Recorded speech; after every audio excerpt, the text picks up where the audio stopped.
Hi guys! Ngayon nagbabalik ang inyong ka-chubby babe!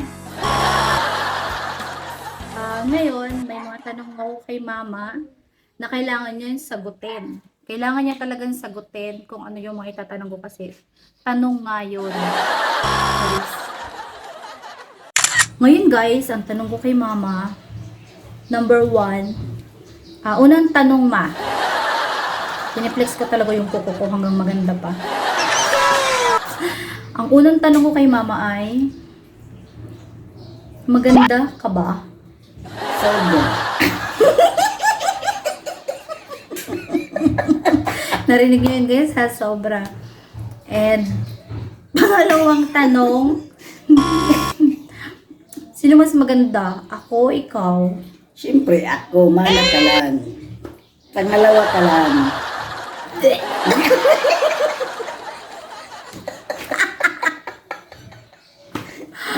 Tapos guys, ang pangatlo kong tanong kay mama, anong message mo na lang, message na lang ba?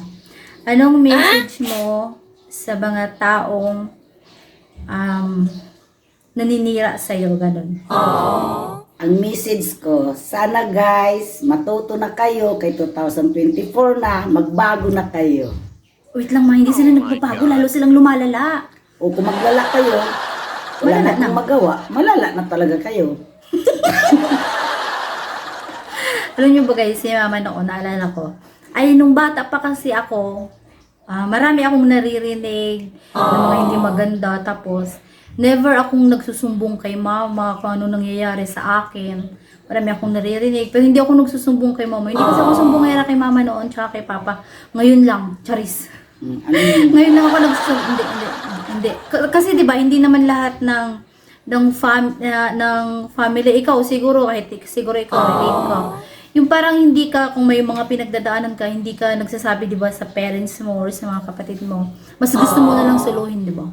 Hindi kasi ako pala sumbong. Hindi ako pala sumbong kay mama, kay papa na, pa, may narinig ako or may sinabi si ganito. Hindi talaga ako nag-ano ko. Tsaka si mama, alam niyo ba si mama? Siya yung walang pakialam kung ano yung mga sasabihin sa kanya. Walang siyang pakialam. Mas, alam mo yung pinifriend niya pa din. Binibigyan niya pa din ng ganito. Kahit may naririnig na siya, binibigyan niya pa rin ng pera, ng kung ano-ano, pag nangangailangan sa kanya. Ganun siya guys. Sobrang bait ni mama, di ba? Siyempre, alam ko ang sarili ko. Kahit nila ko sirain, alam ko namang ginagawa ko na nasa tama ako. Nasa kanila na lang yun. Kung siraan nila ako, okay lang sa akin. Total may Panginoon tayo, di ba? Oo nga ma, pero para sa akin hindi na uso yun, oh. Ako sabihan nyo. Sa ngayon. Kasi noon, ang ugali ko noon hanggang ngayon, hindi magbabago. Palangiti, palabiro.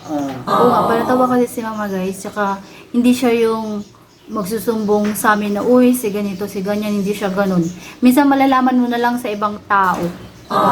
Oo ma, may ganitong salita na pala sa'yo, ganyan. Hindi siya nagsusumbong din sa amin. Siguro kaugali ko si mama, pag may naririnig ako hindi maganda, hindi rin ako nagsasabi sa kanya or kay papa. Pero ngayon nagsasabi na ako kay papa, tsaka kay mama. Kasi, marites na ako ngayon. Noon pa. Ayun lang guys, may part 2 to. Bye-bye.